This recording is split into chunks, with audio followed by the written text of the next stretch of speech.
Bhagavate Vasudevaya. Bhagavad Gita as it is, chapter 6, Dhyana Yoga, text number 47. Yoginam api sarvesham madgatendantaratmana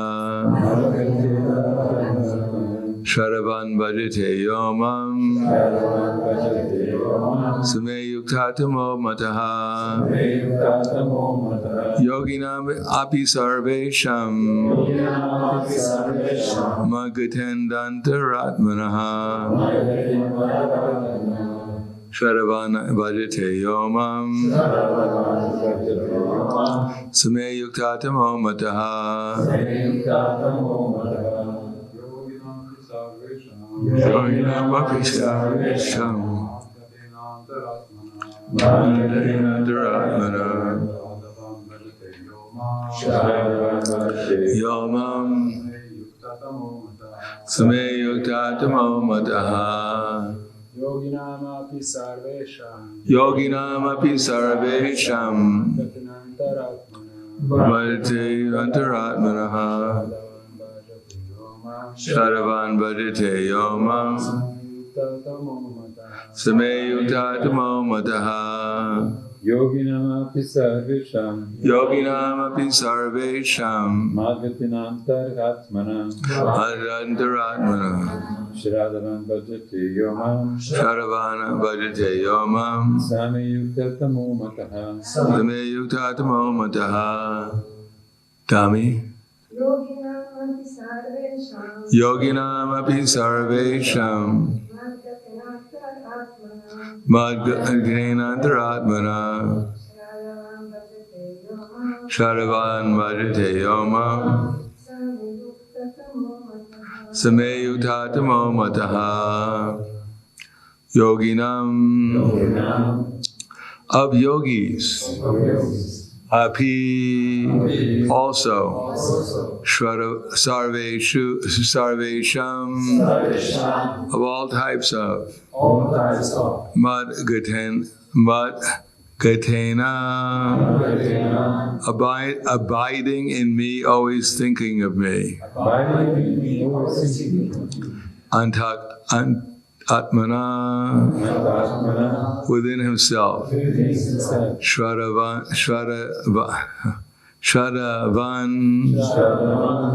in full faith. Bhajate renders transcendent loving service. Ya, one who. Mam, unto me, the Supreme Lord. Sa, he. May, by me. Yukta, Attama, the greatest yogi. Mataha is considered. Translation and purport by His Divine Grace, A.C. Bhaktivedanta Swami Srila Prabhupada.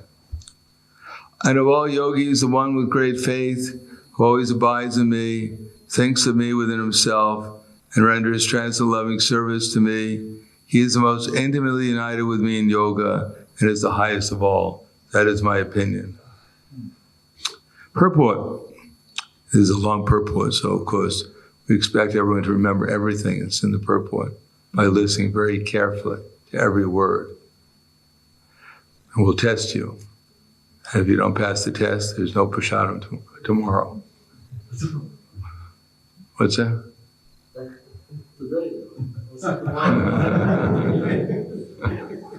Tuesday.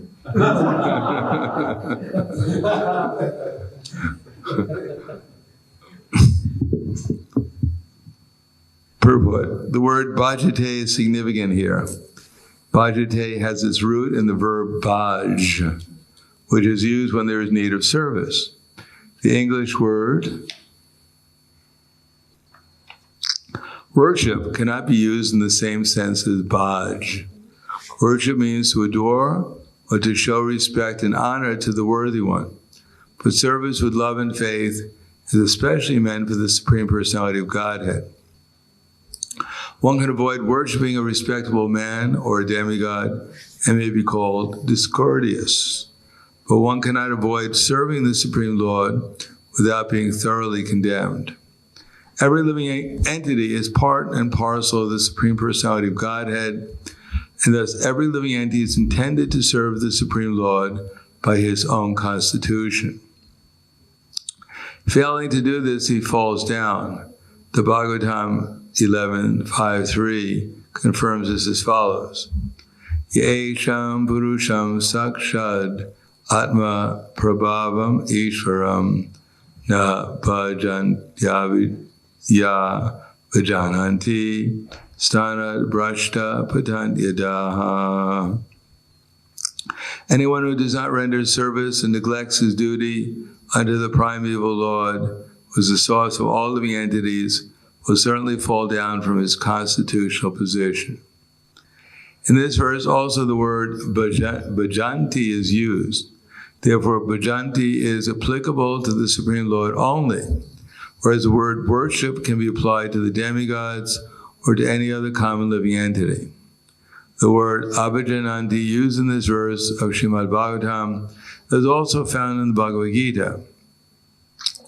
Abhajananti mamudha. Only the fools and rascals deride the Supreme Personality of Godhead, Lord Krishna. Such fools take it upon themselves to write commentaries on the Bhagavad Gita without an attitude of service to the Lord. Consequently, they cannot properly distinguish between the word bhajanti and the word worship. The culmination of all kinds of yoga practice lies in bhakti yoga. All of the yogas are but means to come to the point of bhakti in bhakti yoga. Yoga actually means bhakti yoga. All of the yogas are progressions towards the destination of bhakti yoga. From the beginning of karma yoga to the end of bhakti yoga is a long way to self-realization. Karma yoga without fruit results is the beginning of this path. When karma yoga increases in knowledge and renunciation, the stage is called jnana yoga. When jnana yoga increases in meditation on the supersoul by different physical processes, and the mind is on him, it is called Ashtanga yoga. And one surpasses the Ashtanga yoga and comes to the point of the Supreme Personality of Godhead, it is called Bhakti yoga, the culmination. In fact, Shri Bhakti yoga is the ultimate goal, but to analyze Bhakti yoga minutely, one has to understand these other yogas. The yogi who is progressive and is therefore on the true path of eternal good fortune. One who sticks to a particular point and does not make further progress is called by that particular name, karma yogi, jnana yogi, or dhyana yogi, raj yogi, hatha yogi, etc. If one is fortunate enough to come to the point of bhakti yoga, it is to be understood that he has surpassed all other yogas. Therefore, to become Krishna conscious is the highest stage of yoga, just as when we speak of Himalayan, we refer to the world's highest mountains, of which the highest peak, Mount Everest, is considered to be the culmination. It is by good fortune that one comes to Krishna consciousness on the path of Bhakti Yoga to become well situated according to the Vedic direction. The ideal yogi concentrates his attention on Krishna, who is called Shama Sundar, who is as beautifully colored as a cloud, whose lotus-like face is as effulgent as the sun, whose dress is brilliant with jewels, and his body is flower garland. Illuminating all sides is his gorgeous luster, which is called the Brahmajyoti. He incarnates in different forms as Rama, Nrsimha, Varaha, and Krishna, the Supreme Personality of Godhead, and he descends like a human being as the son of Mother Jasoda, and he is known as Krishna, Govinda, and Vasudeva. He is the perfect child, husband, friend, and master, and he is full with all opulences and transcendental qualities. If one remains fully conscious of these features of the Lord, he is called the highest yogi. The stage of highest perfection in yoga can be obtained only by bhakti yoga, as is confirmed in all Vedic literature. Yasya deve para bhaktira tata deve tata guru tasyaite katita yat tasyaite kahita yadartaha prakashante mahatmanaha. Only unto those great souls who have implicit faith in both the Lord and the spiritual master are all the imports of the Vedic knowledge automatically revealed. Bhaktir asya bhajanam tad iha mutra padadi nairasye na mushmin manakalpanam etad eva naishkarmyam. Bhakti means devotional service to the Lord, which is free from desire for material profit, either in this life or in the next. Devoid of such inclinations, one should fully absorb the mind in the Supreme. That is the purpose of Naishkarmya. These are some of the means for performance of Bhakti or Krishna consciousness, the highest perfectional stage of the yoga system. That's in the Bhaktivedanta purports to the 6th chapter of the Srimad Bhagavad Gita, the matter of dhyana yoga. Yoginam api sarvesham madgaten antaratmanaha bhajate sharavan bhajate yomam sameyuktatamo mataha. And of all yogis, the one with great faith who always abides in me, thinks of me within himself, and renders transcendent loving service to me, is most intimately united with me in yoga and is the highest of all. That is my opinion. Namo Vishnuvadaya Krishna Prasthaya Bhutale Srimate Bhaktivedanta Swami Namane Namaste Saraswatunde Ve Gauravani Pacharane Nirvishesha Srinivadi Paskyadyade Satarane. Most people, especially nowadays, will find it quite surprising that Bhakti Yoga is the highest form of all yoga. Generally, people identify yoga with exercise. Just like Atma means the body, Atma means the mind, Atma means soul, depending upon what you're referring to. So similarly, people in the bodily concept of life, which means practically everyone, they would imagine that if they can advance, it means to get your leg further around towards your other ear. When you put it behind your neck, the farther you go, the further you advance.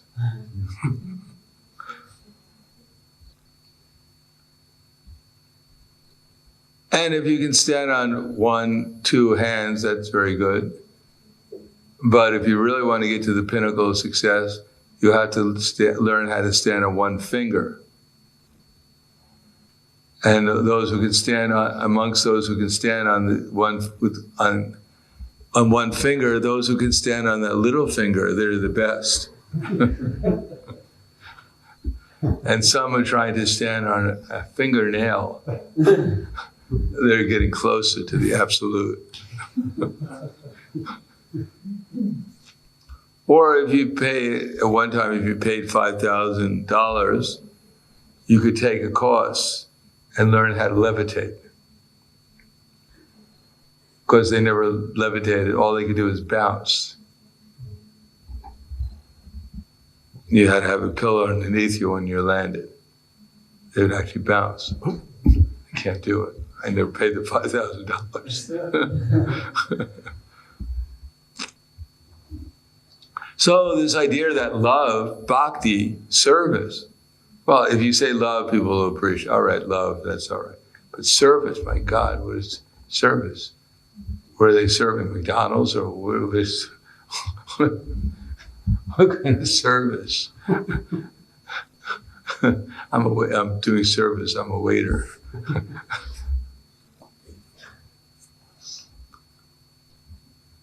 Because sometimes people actually join a yoga society and they do what's called karma yoga. They'll wash the dishes. But the object of love and attention, Krishna, that's not very clear to most people. Just like nowadays, at least in America, maybe in parts of Europe also, they have kirtan yoga. What do they call that? Kirtan yoga? Something like that. They have these bhajans. And many people come to them. But they're chanting all these mantras, including, mantras to Krishna, Hare Krishna, and they chant Om Shivaya Namaha and Durga De Ma, whatever they chant. They're chanting so many things. They just like to sing. They don't know what they're singing. They just like to sing together. It's mostly because people need community. And nowadays there is no community. The only time they ever experience community is they go to a football team. And half the people are divided in half. Half are wishing that the other half goes to hell. That's not, in one sense, you're with your friends and your dearest enemies. And it becomes there's so much animosity that after one football game, soccer game, in Central America, after one team lost, as they usually do, then they started a war. Two countries started a war against each other. So obviously the atmosphere is not completely harmonious, but we actually want some harmony, that we actually have some mutual interest. And when people sing together, they can actually feel that. And of course, even the songs of the demigods have some potency behind it. Nowadays, people don't consider themselves to be religious. Some people do, but it's not so popular to be religious. I don't know here in Slovenia, if you go to church on Sunday, they have church services on Sunday. Many people go. No. Do they have, what's that? Much less than before. Mostly old people. Do they have church choirs still? Yes. Still singing. Some people like to go there. They like, especially the music. Of course, they're singing. What kind of style do they sing in? Like the 18th century style. So, yeah. Young people don't like that so much. Bach. What's that? Bach. Bach. On Wednesday, I met the Sankirtan lady, young lady, who is singing in a choir, and on Wednesday, students have big mass like these Afro-Americans dancing. Oh, they have that. Yeah. They have that, and it's quite heavily popular. Many students come, Christians, and here are nice Christians. I met them in Sankirtan. Young people are very smart and nice, and they gather there and sing. So it's quite alive. Yeah, even the Jewish community does that. They have kirtan and they get up and they dance. And it's become very popular. I mean, they have some religions are very, they think the 18th century was spiritual. And others are more trying to become a little bit more modern. They can see, the devotees are dancing and they get people get a reaction to it. Like in the black communities in America, they really get into it. In the Baptist churches especially, they get up and they start dancing in the aisles and hallelujah, hallelujah, praise the Lord. And they're shouting out. And they get really carried away. They start speaking in tongues, Slovenian, Croatian, all kinds of languages.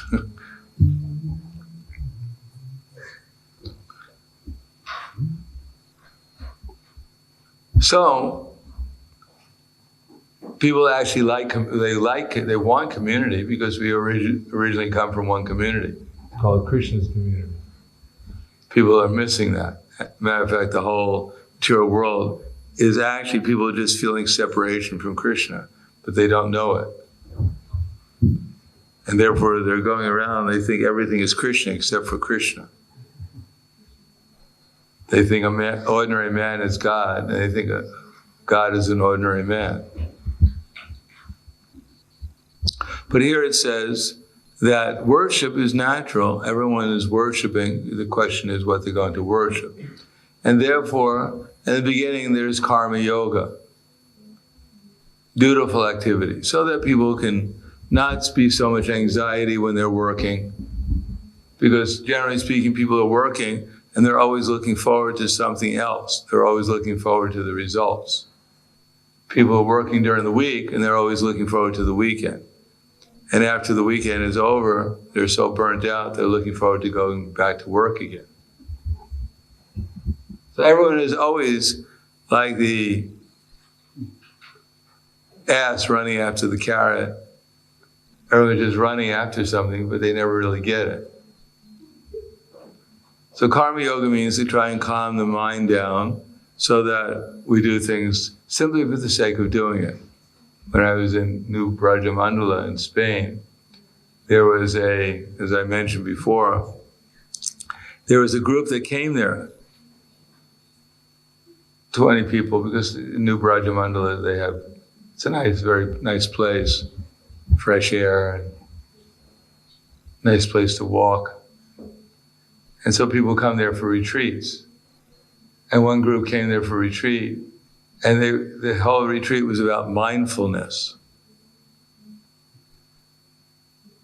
The distance between where their accommodations are in the temple is maybe 10 yards or something. But they take an hour or two to walk from where they are to the temple, because every step they do very mindfully. They're concentrating on the step, which seems a little crazy to most people, but actually they realize my mind is so uncontrolled, I'm so agitated by mind, that if I just think of my foot moving in space, it actually pacifies my mind a little bit. It takes my mind off of the fact that I hit my wife over the head with a vase yesterday. So they become a little pacified. So this mindfulness is what karma yoga is, except that after they get to wherever they're going, then they become even more agitated, because it's all kind of useless. But at least karma yoga, they have some idea that there's some higher purpose of life. In other words, instead of getting the fruit of result, they're actually looking forward to something. Either heavenly planets, or merging in Brahman, or something. There's some fruit, but it's not the immediate fruit. They're doing duty because they understand if they do their duty, they're going to get something higher. Exactly what it is, what the value is, they sometimes don't know. But they have faith.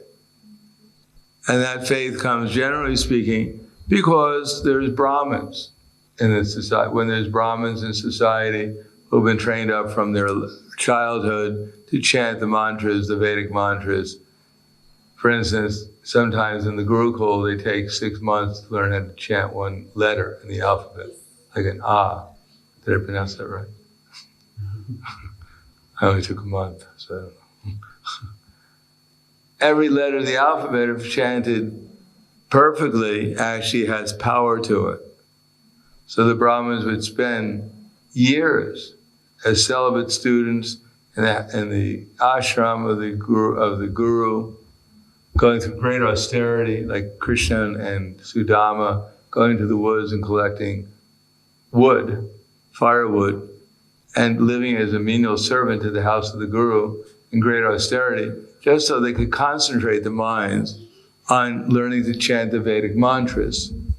First of all, the alphabet, the intonation, and there's so many different things. And when they did that, when they chanted the mantras, they could control the entire universe. For instance, when the priests at the sacrifice of Prithu Maharaj wanted to throw Indra into the fire sacrifice because he was kept on stealing the horse of sacrifice. Therefore, they chanted the mantras, and Indra himself, the king of heaven, was falling into the fire.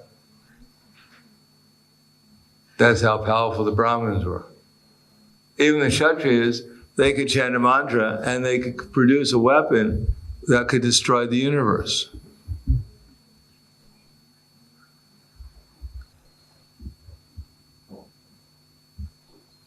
Now, if we chanted something, we curse someone or something, they just laugh. There's no potency behind it. But when Shringi, a 5-year-old, how old is he? 10 years old or something, boy, Brahmin boy, cursed the emperor of the whole world. And not just this little planet, but he was the emperor, I imagine, a much greater area than just little Bharatvarsha. Then the king was going to die in 10 days because of the curse of Shringi. So that's power. And when people went to the Brahmin priests and asked for a benediction, they wanted a wife, or they wanted some wealth, they wanted to get cured from a disease, then the priests would chant some mantra, give them benediction, and they get what they wanted, what they desired. And as it became more elaborate, like the kings, they performed big elaborate sacrifices, Agnihotra, or Ashwamedha sacrifice, Gomeda, whatever. They actually get the result.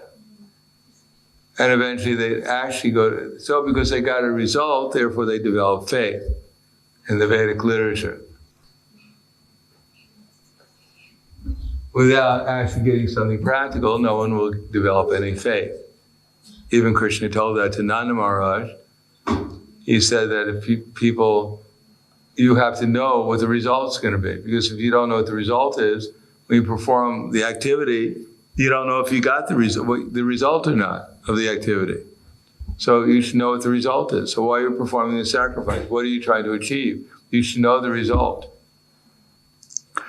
So the Vedic literature has a description of so many possible results from so many different sacrifices. And if you learn how to perform the sacrifice perfectly, chant the mantras perfectly, you get the result. From simply getting some health all the way up to mystic power. You can control the universe. So therefore people perform karma yoga because they had faith in the Vedic literature that you're actually going to be able to go to the heavenly planets, or merge in Brahman, or some elevation. And people did get elevated. And they go from karma yoga to jnana yoga. Once they realized, they heard about heavenly planets, and maybe they went there or whatever, came back and realized it wasn't what they were looking for, then you get interested in jnana yoga, which is the aim of realizing oneself as Brahman, getting free from all material entanglement. And eventually they'd actually realize Brahman, and if they were fortunate and had good association, they come to this Ashtanga yoga process and meditate on the Supersoul, become ecstatic, and by good association they understand that there are Vaikuntha planets and that there's Goloka Vrindavan, and they further go on to performing devotional service, and they realize that bhakti was the highest form of devotional service. Indeed, in India, previously, people didn't consider this yoga system, what the Westerners consider, of Ashtanga yoga very important. One of my teachers in Ashtanga yoga, his name is B.K.S. Iyengar. I don't know if you ever heard of him. I even went and studied at his institute for some time. And his history was that he was the student, he was actually the son-in-law of one yogi named Krishna Namacharya, who was a Vaishnava, he was actually a devotee. Spent the last part of his life chanting japa. He was a worshiper of Narayan as a Sri Vaishnava. So he had many students, but he had to make a living. 18th century England, make a living as a Brahmin was not so easy. Brahmins had to do something. They couldn't chant mantras and have any effect. They had to do something. So he had to make a living by becoming not only a teacher of one Raj, I believe in Mysore. He was teaching his children. They were generally teachers, but they didn't teach the Vedas or anything. But in order to teach them, he was also teaching them physical exercise. Now these physical exercises actually came from Europe. They were most of them were calisthenics coming from the YMCA in Europe, and also from the contortionists in Sweden at that time. But if you told the king, I'm teaching you calisthenics from YMCA and contortionism from Sweden, it wouldn't be very impressive to the Raj. So you had to give it Sanskrit names, make it kind of like mystical. I'm almost there, my leg is almost there. I can see the Lord almost. He's appearing in my heart. So Krishnamacharya had his son-in-law. Iyengar was actually very sick when he was a child, because things, the sanitation, everything else. Anyhow, he was a sickly child. But somehow or another, his father died, his mother died, so he was left being taken care of by his sister. And so Krishnamacharya tried to engage him in helping with the family business, which was to teach essentially the Raja's children and others doing a show of yoga, this hatha yoga. So he taught B.K.S. Iyengar his yoga, but he wasn't a very good student, and so he hurt himself most of the time. One time he tried to do these splits with your legs on both sides. He wasn't ready for it, and he split his groin. It took him 6 months or something to recover. So, at the end, B.K.S. Iyengar decided to go to open up a studio in Mumbai, actually in Pune. But no one took it seriously. No one thought this yoga system was actually any value. People were just lifting weights. They thought, this has a value. This yoga system is, has no value. This so-called yoga system of all these exercises has no value. So he couldn't get any students. He couldn't make any money. So he was living on a lot of the times he was just living with his family on water because he couldn't make any money whatsoever. It wasn't until one famous violinist, Yehudi Menuhin, came and he met him and he was sick and he taught him some of these yoga exercises. He cured him, and therefore he developed a name for himself in the Western world. And then he came to the Western world, and the Western people are really into the bodily concept of life, and they thought this was something spiritual, and it became popular. But otherwise, in India, they thought this was a waste of time. If you want to do exercise, you might as well just lift weight or go to a gym or something. But the idea of this finding enlightenment through hatha yoga, they thought was ridiculous. Which in one sense it is ridiculous.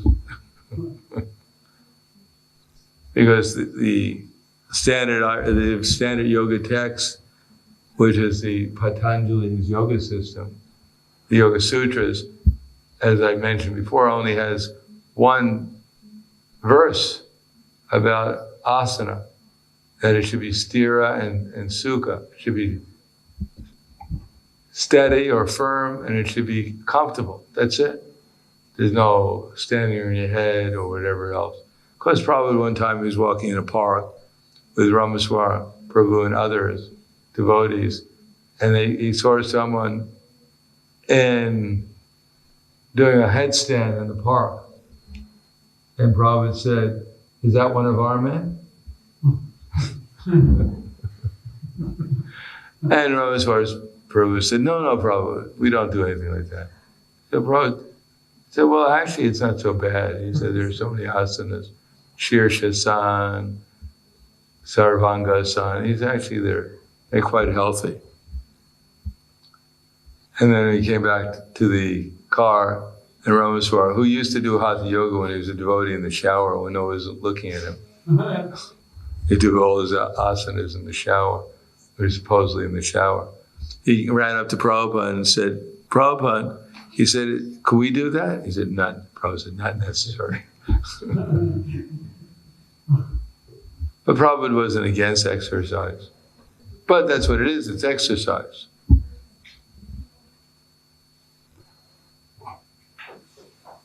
One time, Kumar was his Rishi Kumar, Nanda Kumar. He was doing some exercises and Prabhupada called him and he said, "What are you doing?" He was acting as Prabhupada's servant. He said, "I'm doing some exercise, Prabhupada." Prabhupada said, "Oh, that's very good. Keeps the body healthy." And one time when devotee asked Prabhupada, he said, "Is it all right if I do exercise?" And Prabhupada got down on the floor and was doing push-ups. Yeah, this is good. So Prabhupada wasn't against exercise because otherwise he knew that his disciples just eat and sleep. So a little exercise is all, but we shouldn't think it's the path back to Godhead. But there is a path, of which even Ashtanga Yoga is part of it, but that's after many years of other kinds of activities, yama, niyama, cultivating, becoming a civilized person, and then something about asana, whatever. But the aim is to meditate on the supersoul. And Krishna says it takes many, many lifetimes. And there's restrictions. You have to go to a secluded place. You have to lay deer skin on the ground and cover it with a soft cloth. Well, actually, first you put the soft cloth, kusha grass, then the soft cloth, then the deer skin, then you sit on it. And you have to be devoid of sex desire, which I don't think most of the Hatha Yoga students are teaching. Matter of fact, if you read their books, the modern yogis, even Krishnamacharya's son, when he wrote his commentary on the Patanjali Yoga Sutras, when they explain what Ishvara Pradhana is, worship of the Lord, and when they explain what brahmacharya is, because these are the principles also in the yoga system, under yama and niyama, they explain in such a way as to accommodate the Westerners. They don't say you join the Hare Krishnas and you shave your head, and you live. The men are on this side and the women are on this side. They wouldn't appreciate that very much. So what is this? This is from the 18th century. I could have joined the church for this. Anyhow, I'll stop there and think. Any questions? Yes.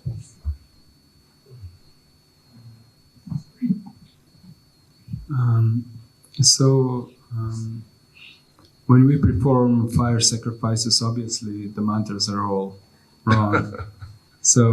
Well, you get warm if it's cold. It's pretty cold. What is the idea behind it? Like, what's the idea? Obviously, there's no show. benefit from the mantras derived. So, well, if we're chanting Nishingadai mantra or other spiritual mantras, there's some benefit from chanting the names of the Supreme Lord. But throwing grains in the sacrifice, and there's no real benefit. I mean, in itself, the fire sacrifice, what does it produce? At the end, you walk outside and the demigods are pouring things down on you. What happens? So it's basically just so we can engage in some activity when we worship the Lord. Well, yeah, that's basically it. There's no real spiritual benefit from doing the sacrifice. Prabhupada said it's just a show. Of course, when we're doing initiation, there's some purpose. We have the deities open, the Vaishnavas are there, Agni's there in the form of fire, and people making a vow before the Vaishnavas, before the demigods, before the deities, before the fire. That's the idea, to make a vow. Otherwise, Narada Muni, when he saw Dhruva Maharaj, he didn't say, "All right, Dhruva Maharaj, what's your name? Dhruva? You're Dhruva Ananda Das now. Let's, you got any fire? We're in this, this forest around you. Swaha. Your name is now Dhruva Das. Chant, Om Namo Bhagavate 1,600 times a day." No, it wasn't there. It wasn't necessary. But we ourselves, we don't take anything seriously. what to speak of a fire sacrifice, marriage, anything we don't take seriously. You make any vow, cross your fingers and forget it the next day. What was that vow I took? Oh, it doesn't matter. So the idea is to make it something that would impress the mind. You promise. But even people promise before the fire, they don't take that seriously. Therefore, Prabhupada expected people to come up to a certain standard before he gave them initiation, that the fire sacrifice wasn't necessary. Wasn't the vow, because it was taken before the fire sacrifice. It's like when you get married, the idea is not that at the time of marriage in the Western world, then you get to know the lady, find out if you're compatible. And even the Veda culture, when they got married when they were sometimes 8 years old, 10 years old, and they got to know each other gradually. And there was a culture that actually fortified the relationship. So nowadays marriage is expected that it should last at least 6 months, because they know each other, if they actually get married. As I said before, one devotee lady was living with another devotee man for 20-something years. And they had 3 children. And one day the lady, the Mataji, went to her mother and said, "We decided to get married." And her mother took her hand and said, "Are you sure he's the right man?"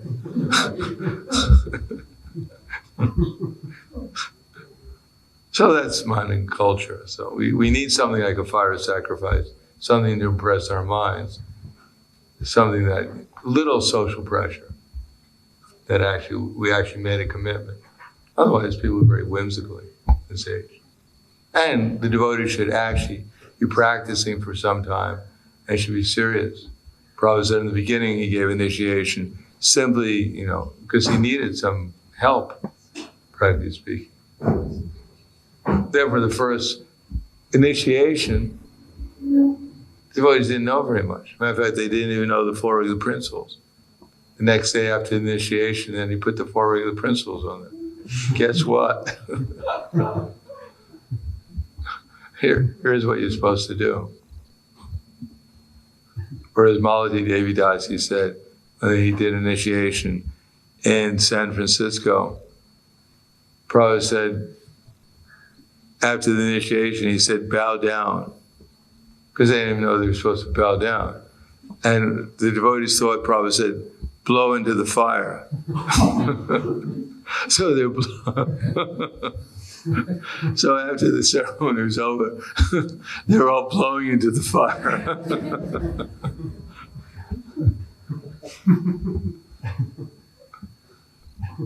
So that was at the beginning Prabhupada did, because he needed some men and women to help him. So after the first initiation, people showed up for the initiation. They asked them, "Do you want to get initiated?" "Sure, why not?" So they sat down in initiation for the first time there, and the devotees never saw the person again. Later on, of course, Prabhupada made it more strict. Then fire sacrifice was so that there was some idea that they're doing something important right now. Anything else? Yes.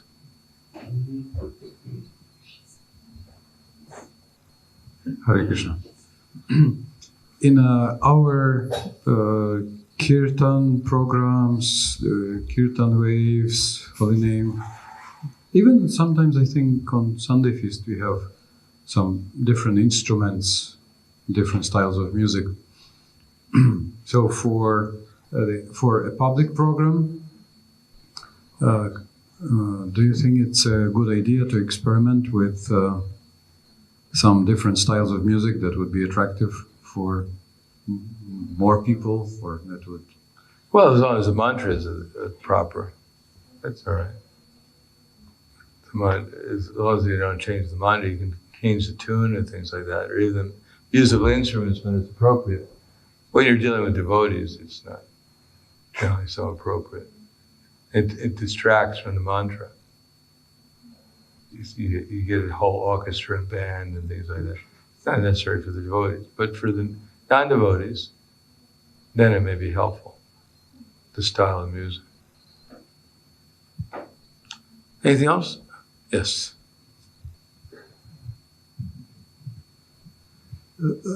Maharaj, in this lecture, you were mentioning that we should know what the result is, so to measure the effect, the productivity of the activity.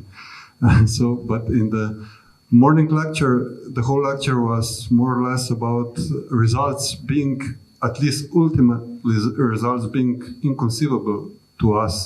So I was once chanting, and I was the final crying. result is inconceivable. What? The final result. Yeah, that. But that's There's other the only results. thing what interests us, actually. Really? I mean. You wouldn't like to be a little ecstatic once in a while? Yeah, but. Little gaining awareness and realizations along the way. Yeah, well, it's not that you go from zero to infinite all at once. It's a gradual process of gaining relief, as it says in the first two qualities of pure devotional service and sadhana bhakti are kleshagni and subhada. So you gradually get good qualities, you become attracted. Well, Klesh Agni is interrupted quite frequently. Kleshagni. Yeah, in my I case. know. Clashes, I feel clashes. Yeah, we get. But gradually we become purified of the kleshas. Gradually, as our avidya goes away, as we become conscious of Krishna, then all the different stages of sinful reaction go away too. Papam, parabdha karma, kuta, they gradually disappear also as the avidya goes away. So it's gradually. If you look back before you became a devotee, what you were doing before you were a devotee, and what you're doing now, is it any different? Wow. Yeah, so there's the result. Thank you very much. Grantaraj Srimad Bhagavad Gita Ki Jai, Srila Prabhupada Ki Jai, Gaur Premanande.